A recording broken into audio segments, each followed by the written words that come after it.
Next this afternoon we've got some more really good panels, more hundreds of years of experience coming up onto the stage. The first one of such, who's going to introduce his gang, is Chris Shepperton.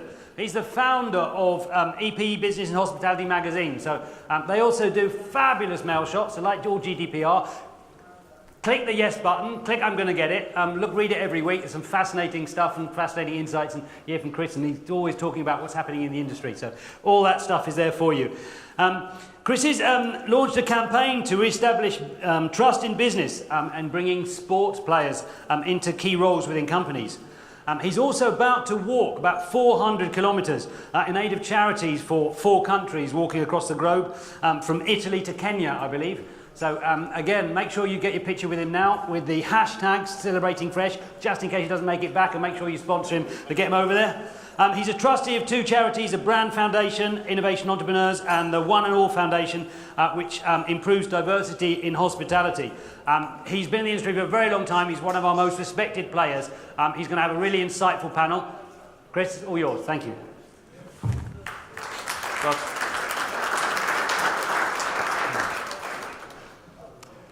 I'll start here and move over there. I have to say I'm very excited about this afternoon's sessions. I think it'll be really quite a robust, interesting debate.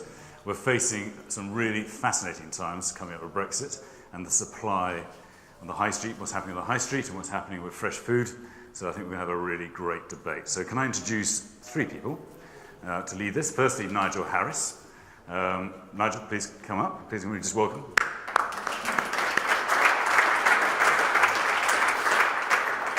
Now, Nigel, interestingly, basically, you founded your own business at 18? I did, yes. And took it over working for your father, and then took over the reins from there. Yeah, basically decided that 18 school wasn't for me, so dropped out there, quite happy I went. And started buying some fresh produce to my father, who has had a number of retail green grocery shops. That led into a business called Fresh Direct. Had 28 wonderful years growing it, but the business, I think it was time for it to move on. It was time for me to move on, and I'd also found in love with the other side of the fence, which was catering.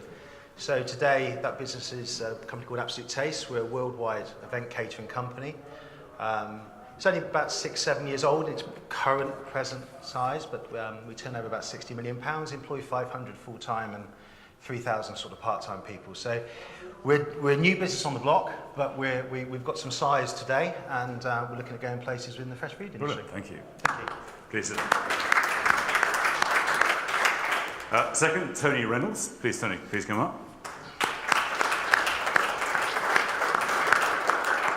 And Tony too's had a fascinating career, starting as a footballer with Crystal Palace, I've just found out, back in the early 80s when they had a fantastic young team.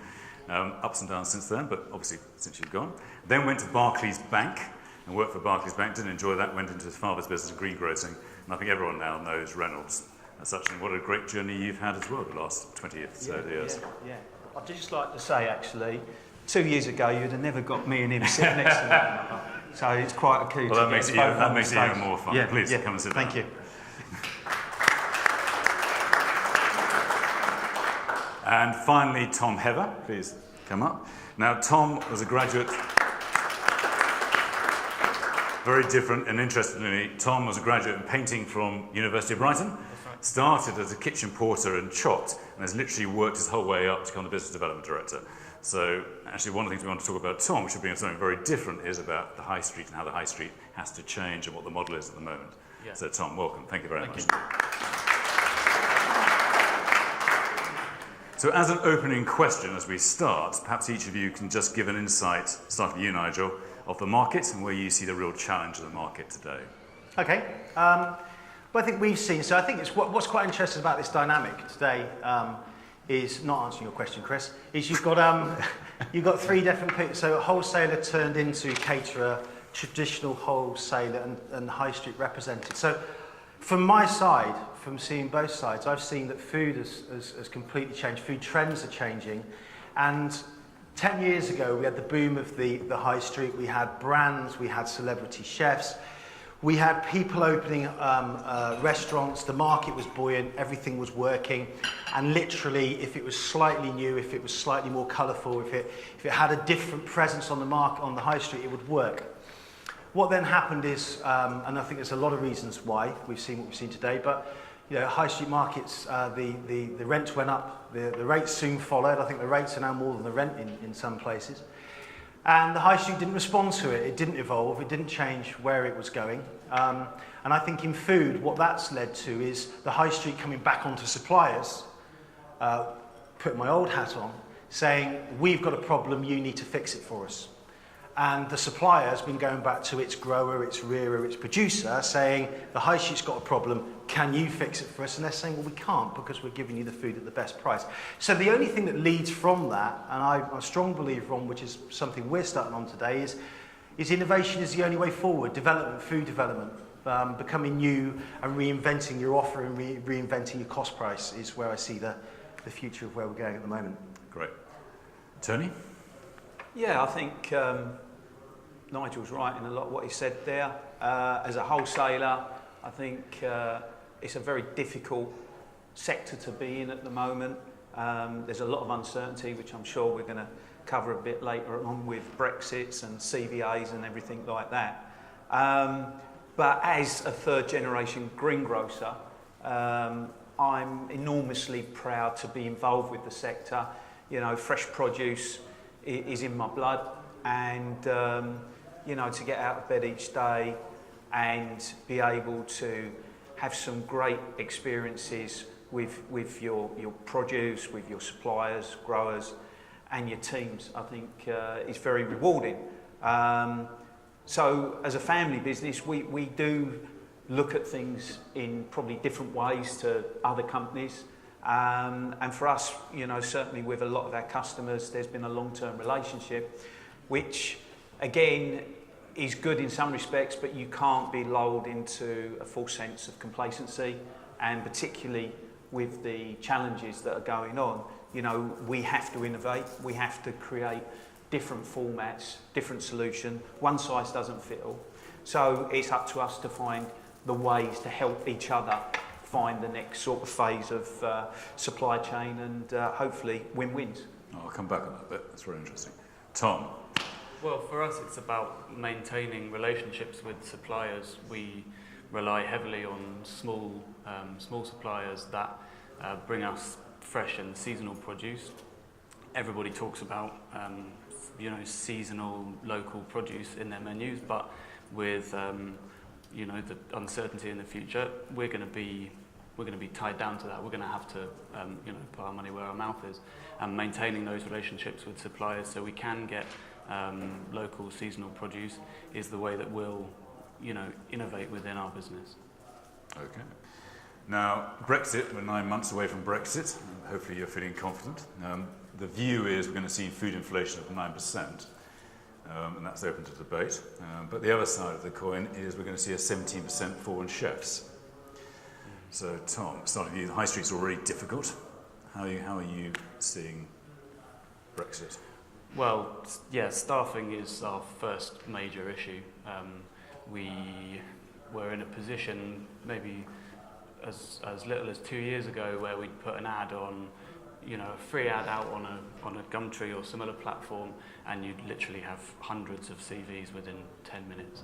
We're in a very, very different position now where we're having to put money behind recruitment, and we're struggling with that. The solution to us is to grow people from within. I'm a good example of that myself. People that start in the kitchens, that come in, and we employ on enthusiasm rather than experience. And hopefully we can, grow those people up through the business and develop them into management.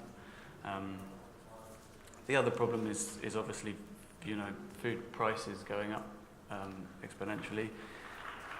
My point about seasonal local food is that we need to commit to sourcing food from within the UK.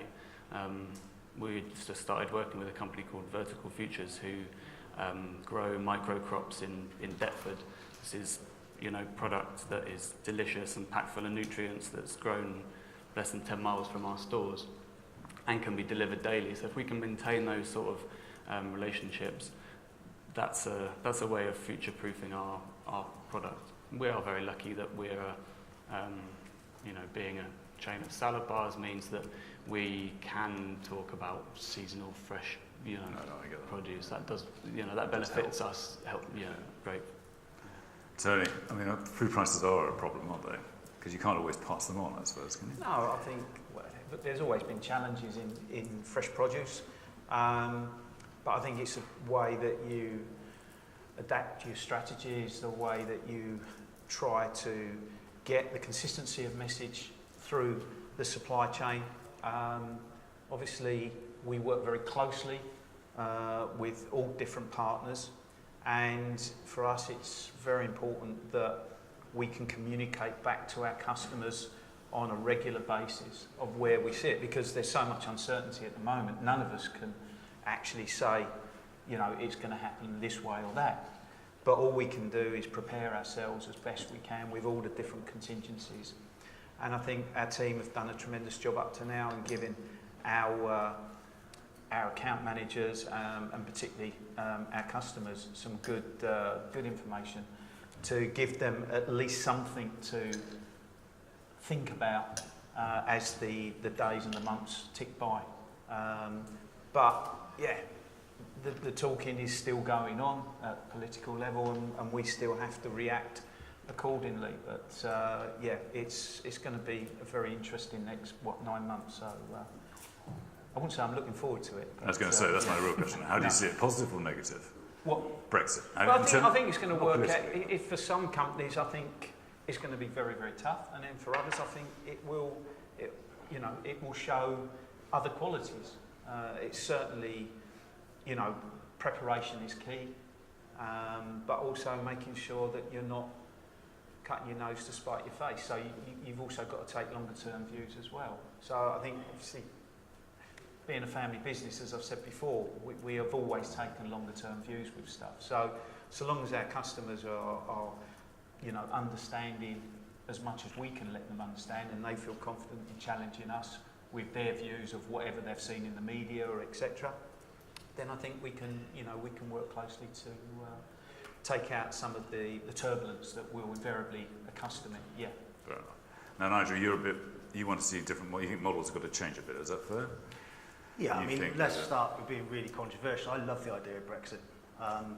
I love what it's going to bring. I love the crap it will take out the industry. I think it became complacent. I think that the high street, I think that food became complacent. And let's go back to, and I always used to hear this word when I was a greengrocer, a wholesaler, a food distributor, which is called partnership. And it was, most of the time, it was an absolute load of bollocks. Because a partnership is when, if you kick me and I'm his partner, which we would never be, but if you kicked me, he should limp. And what would always happen in these partnerships is the food retailer, the customer, would go and have a really good time, but I'd become poorer. Or I'd have a really good time and the customer at the other end would struggle. So what is the answer to Brexit? Well, I think it's down to, and this is where it's going to test the strength of, and I'm glad I'm not in that now, but it's going to test the strength of the wholesaler and the caterer to see if they can actually start telling the truth to each other. Because they should share problems, they should share menu development, they should share where their problems are coming from. We see it in our little way in our business. When we have chefs putting on asparagus in July that's British, there is no English asparagus in July that is British. Yet the wholesaler and the front end need to talk to each other, because all that's doing is putting Peruvian asparagus on the plate and pushing the prices up. So if anything, what it should do is, where we've all lived in this great big bubble that we all work together, it may actually start to get people to communicate in the right way, and it may start to get customers and suppliers working with each other to improve the supply chain. It's everybody in my old life wanted to deliver at 8 o'clock in the morning. Well, if you had 10,000 customers, they still do. If you had 10,000 customers, you've got to buy 10,000 vans, because you can't do it. So, but start to work with each other and work through the situation. In our way, we're on the other side as a caterer. What we're doing is absolutely recognising we need to take cost out of our supply chain. Let's start using products that are in season. Use mackerel when they're swimming in the Solent, not coming up from Spain. Let's use halibut instead of line-caught sea bass and products, which is sustainable, and we can use it and it can be farmed in a decent way. We can make beautiful food from it. We can work with our wholesalers and our developers to find interesting ways to add value to it, to actually make the food more interesting. So, going back to what I said at the beginning, I think Brexit will be good for this industry, because I think it will make people pull their socks up, focus back on what the job in hand is, which is delivering great value and great food at a sensible price, and the customer will vote with their feet and they'll come back in and start to use it again. I think it will be the shake-up we need. Tom, your views on that? Yeah, I agree with a lot of that. We have a relationship with our fruit and veg man that goes back to the day we started in 2004, and that is where all our product development comes from.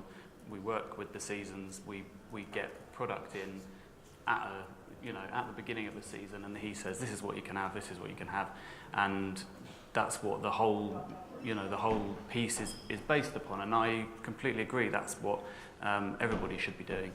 There shouldn't be things being made in other countries and CPUs and sort of shipped in and finished products with the stickers all on them. We believe in producing stuff from scratch in stores. I think there's also a point about charging honest prices for things. There are certain ingredients that are more challenging to get hold of or are genuinely more expensive, and those items we believe should be a little bit more expensive. We don't shy away from putting things on the menu that have, So this year's been a difficult year on the high street, hasn't it? It has, Everyone knows that. How's the nature of the character of the consumer changing? Can you see traits already changing or not? For us, Are they spending more, spending less? Are they eating out? We genuinely think that people are looking closely at value. I don't think it's necessarily that people are spending more or less. I think it's that people are much more tuned into what they're actually getting for that, be it portion size or the provenance and the quality of ingredients. And I think it's important that as a retailer we are honest about what ingredients we're putting in things, and if something costs us more, then within reason we will put a premium on that product to the consumers. And I think people respond to that. I think people like being treated like adults, and they like a bit of honesty. Okay, that's absolutely right. Tony, you talked about partnerships earlier, and that everyone working together to solve these problems. Do you believe that will happen? Do you believe actually this could actually be a new era for actually people being more open in the way they work together? Well, I think it will in some cases, but we just have to deal with things that are within our control. And one of the key successes of Reynolds over the years is we've been a problem solver.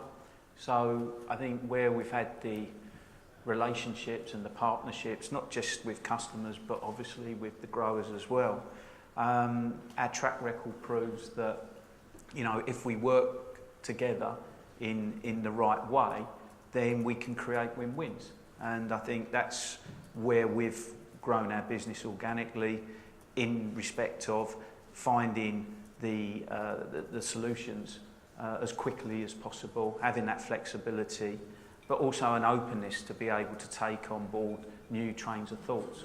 A lot of the purchasing people that we deal with now have come out of the retail sectors, so they've got training from different types of organisations, which at times can be very challenging. Like a lot of the growers that we use also supply some of the big retailers. So there's definitely, I've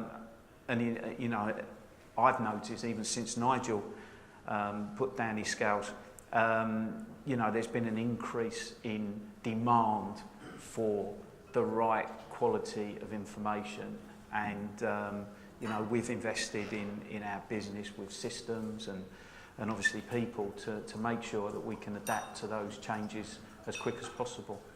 Even if we leave Brexit aside, things are going to change, because actually there's obviously a decline in chefs anyway, skilled labour. You've obviously invested a considerable amount of money in creating a CPU. Why? Well, we have two requirements really. So we've got in our business probably about 180 chefs which are on the books. In Bicester there's probably 80 every single day. And the reason, so the Absolute Taste business, its heritage for 20 years was in Wandsworth. And the reason why we opened in Bicester was finding chefs that would stay in the industry that were based in London. We found incredibly difficult because they could move very quickly. They would be with you today, there would be an upset, they'd move to somebody else tomorrow. Generally for their wages, they would get a standard of living that when we then gave them the opportunity in Bicester, they were buying houses and having gardens and a career, not a job. So we looked at that and thought, well, the place to move the business is obviously to Bicester. I suppose then that led on to our second part, which is what we started to do more of, which is we saw that our opportunity also in the future was to make food solutions for restaurant groups and restaurant chains. So to look at the whole products, from the starters to the mains to the puddings. And I understand fully your point where it's not about but I believe restaurants in London especially, the kitchens will have to get smaller in the future. I don't believe there will be enough chefs to go around because they are very tricky. My belief that they are tricky to get hold of. You know, we go back to chefs to parties. We were paying 20,000, 18, 20,000 pounds. They're now 28, 32,000 pounds, but the food prices haven't gone up, and they're more difficult to get hold of now. And so I have a belief that there is an opportunity in the future for food to be made in, not finished, but I think techniques like sous vide and techniques in pinges and inline grillers, that you can make food to a certain standard that still allows you to have a skill in the kitchen to regenerate it, so you don't lose the chef, but you take the workload off, so you have better chefs doing better things rather than chopping up a piece of veal in the morning and then marinating it and putting it into a sauce and cooking it. So yeah, we're investing very heavily into CPUs. One, we're an event caterer, we've got to have a big kitchen. But number two, I believe that in the next 2-3 years' time, there will be a requirement on the high street to provide a chef's solution to restaurants, which may come in the form of, I hate saying the word meal kits, but it's in the form of products which can be easily regenerated and put onto. Because there is a problem. There's a problem with the model, isn't there, at the moment? The model's got to change, whether it's rental rates or whether it's the pricing. Something's got to change. Is that fair? Yeah. You've obviously been affected as well this year. Is that fair, Tony? Yeah, it's tough. I mean, obviously, Nigel talks about chefs. I talk about drivers. I mean, you know, we've got 250 trucks on the road each day, and particularly in the London area, it's brutal. Absolutely. So I think you know we're recognising the de-skilling. We're seeing that. But we're also seeing customers that want the provenance, they want the flexibility. And, you know, it's nice to be able to offer different solutions for different customers. If they want to go completely, you know, prepared, whatever it takes to meet their market, then, yeah, you can do it. But then, obviously, you've got other customers that are still looking for the quality of ingredients. Is there a potential you see suppliers and caterers working closer together? Being partners, even JVs? Well, I think there's opportunities. I mean, the problem is where you've got that sort of integration is that, in some respects, you need the flexibility in the supply chain. You know, just to buy product for one customer doesn't give you the leverage of scale that you need to do the right deal with the farmer. Yeah, so we don't want to just be buying a certain spec. We want to buy the whole crop. And then we can divvy that up accordingly to the different customer mixes that we've got. So therefore, we're getting the full truck, but then the customer can have a box to their specification, or another customer can have their... And then they've got the flexibility within that, depending on what sort of ingredients they want to use those products for. But it's very much for us, through our food development team, to educate our customers on the whole crop, because obviously, certain times you don't need to be paying for a very, very tight spec. You can have a bit of a broader view on that. Okay. Nigel, your views? Well, exactly. I mean, I think that goes back to what I said earlier on. Communication is going to be the key here. It's going to be about the customer and the supplier working as one together and realising best cut, best offer, best value, the seasonal time for the food. I think. Also, there's you know, when you look at food on the high street today, if you look at the main meats, it's chicken, pork, beef, and lamb. You can't start selling ostrich and alligator or emu. So we're stuck with those products, but we've got to explore better ways to use those products, and maybe using lesser cuts more. I know we've all talked about it, but lesser cuts to add more value to dishes and give the customer an even better experience all the way through. I think change is good as well. Change within menus, change within the colour of the food that you're putting, keeping, you know, God made salad in the summer and he made veg in the winter. well, let's start doing that as being a business, shall we? And let's start going with the right products at the right time, rather than raspberries being on winter menus when you have them at Christmas, because that's just pointless, and they're flying halfway around the world. So I think all of it is, there's a lot of common sense that can now be put in place. And I think people will have to do the common sense route, because if they don't, they won't have any money and they'll go bust, which is what we're seeing around at the moment. Tom? Yeah, I think that's absolutely right. It's give or take. It's making the most out of ingredients, out of seasonality.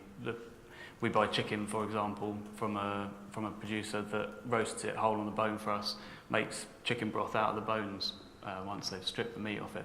I think there's lots of little, I was going to call them tricks. They're not tricks. They're tradition. They're old ways that we used to cook. And there's lots of little techniques like that I think we can tap into.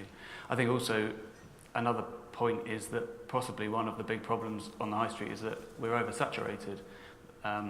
Problems like rents being too high, or people paying massive premiums for properties, not having enough space, not having big enough kitchens, customers, having such vast choice on the high street means that it's, you're having to fight so much harder for those customers. There's too much choice. Is there an argument? Well, there's too much choice, and there's so many people out there copying other brands, jumping in on sort of new trends, little individual places with obviously lots of money behind them, jumping in. It makes it very challenging to make your food stand out and to keep that repeat custom going. And yet there's an increase in demand for fresh produce. Is that fair? Is that? Yeah, absolutely. Yeah. And so actually, isn't that a good sign? We've talked about the negatives, but the positives is actually people want to be more healthy now. There's much more desire for fresh produce. There's much more desire for what you're actually doing. Yeah. That must be the counter argument to all the dangers. I think there is. Yeah, I think there is. But there's such a huge variety out there that you can go and get anything your heart desires, and there's lots of clever ways of making something look healthy and appear to be seasonal and fresh and all the rest of it. And actually, a lot of the time that's smoke and mirrors, and isn't the case. Again, going back to my point earlier, which was about lies and the truth.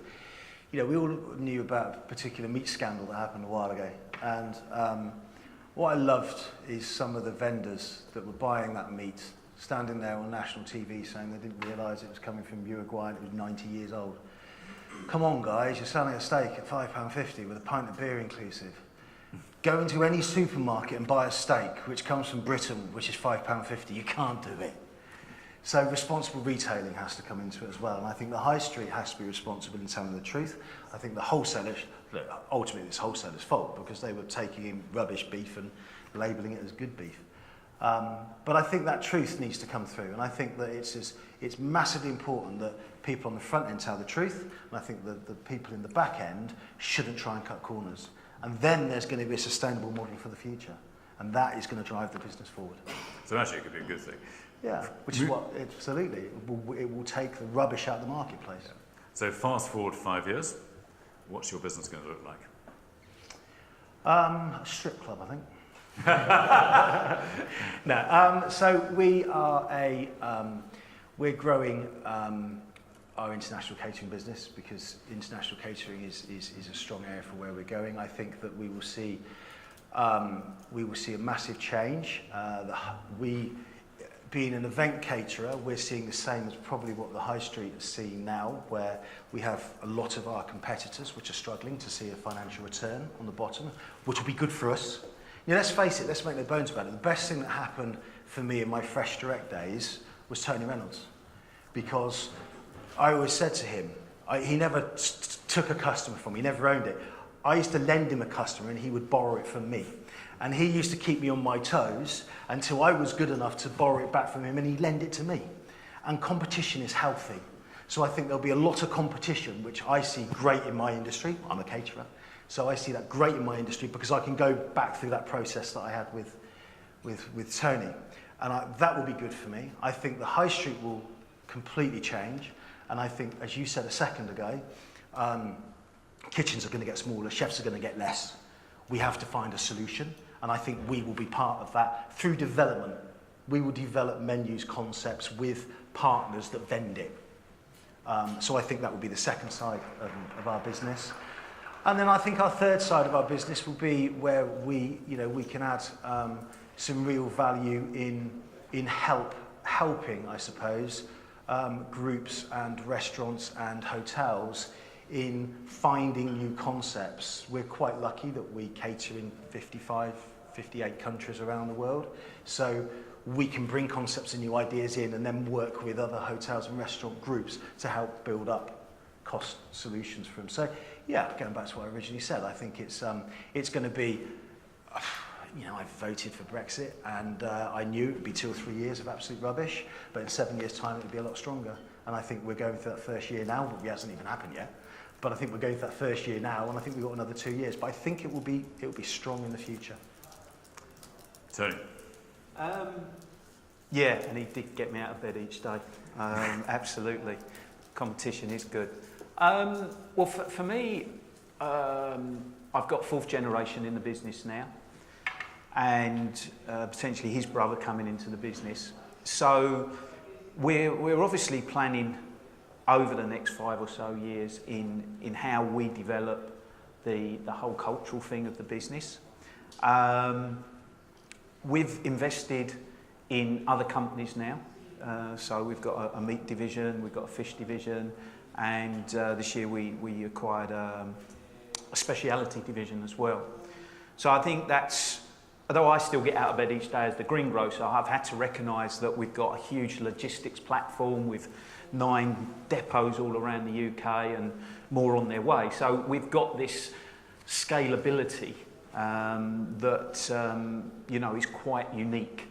So I think for us it's doing the boring stuff well. Every single day, the most important thing, on time in full at 8 o'clock.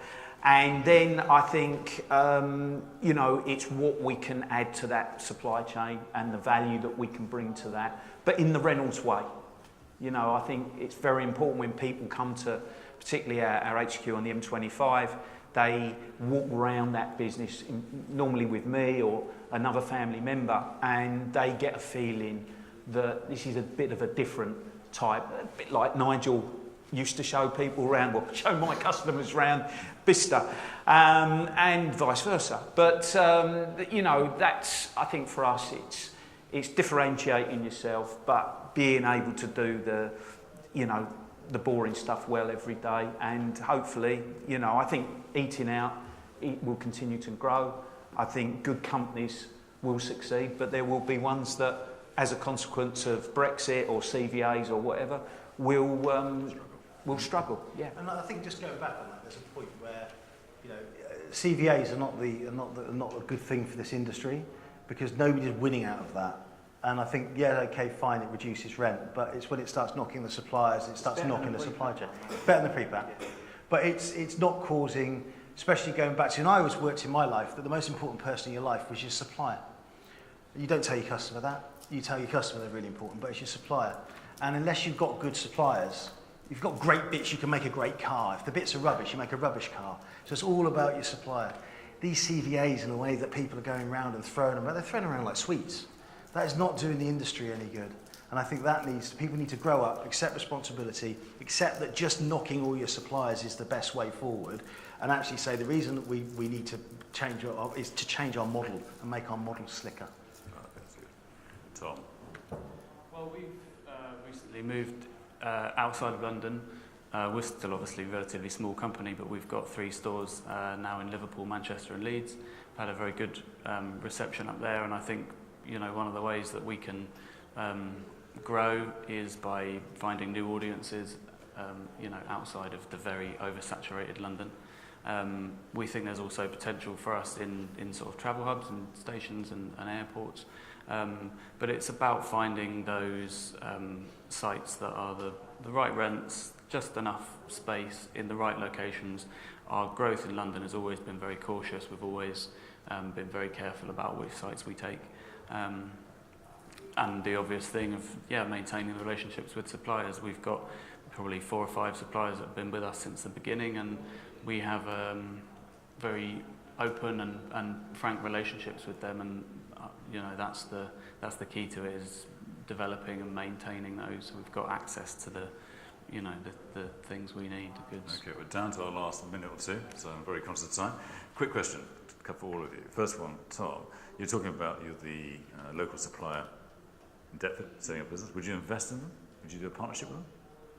In principle, I mean, it's hypothetical, not. Yeah, absolutely.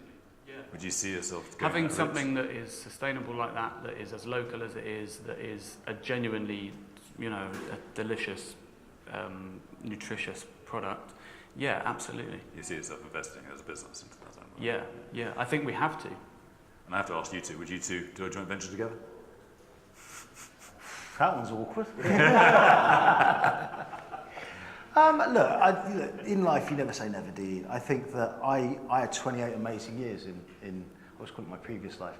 And I think that there's going to be a place in the future where companies work together. I don't know what that looks like. I don't think Tony will be able to answer what that looks like. But I think that, you know, as I said, competition's healthy, but also it keeps people getting up. There's only £1 out there. We've all got to share that pound, and we'll take a little bit of that pound off the high street. So never say never, but certainly not in the immediate future. I think for us, you know, we have to be aware of the likes of Amazon, Tesco Booker, and whatever else comes out, because, you know, they are powerful organisations, and you know, they're going to want their piece of the eating out market one way or the other, because obviously the retail model has to evolve. So for us, you know, as well, we want to make sure that we're as up to speed with those developments, but can obviously add our own special bit of passion to the mix. Thank you very much, gentlemen. Thank you. Ladies and gentlemen, can we please put our hands together and say thank you? Thank